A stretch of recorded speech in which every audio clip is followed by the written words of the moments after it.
করে দাও। বৃদ্ধ স্বামীর অর্ধগলিত অচল দেহের পাশে মৃত্যুর প্রহর গুনছে স্ত্রী।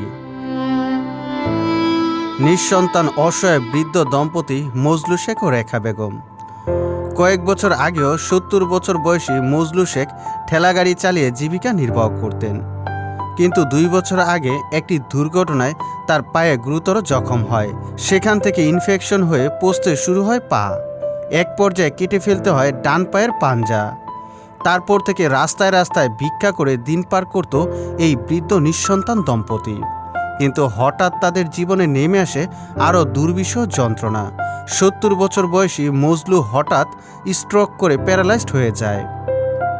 ক্ষুধার যন্ত্রণায় ও স্বামীর চিকিৎসার টাকা জোগাতে পথে পথে ছুটে বেড়ায় স্ত্রী রেখা বেগম। স্বামীর শরীর পচে দুর্গন্ধ বের হচ্ছে, পায়ের আঙ্গুলগুলো পচে পোকা হয়ে গিয়েছে। এ যেন জীবিত অবস্থায় নরকীয় যন্ত্রণা। বাকশক্তিও হারিয়ে ফেলেছে মজলু। স্বামীর অচল দেহের পাশে বসে প্রতি মুহূর্তে বুক ফাটা আর্তনাদ নিয়ে যেন মৃত্যুর জন্য অপেক্ষা করছে রেখা বেগম। কথা করে দাও।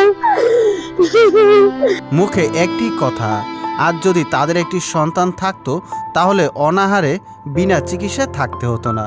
তবুও বুক ভরা আশা নিয়ে বসে থাকা।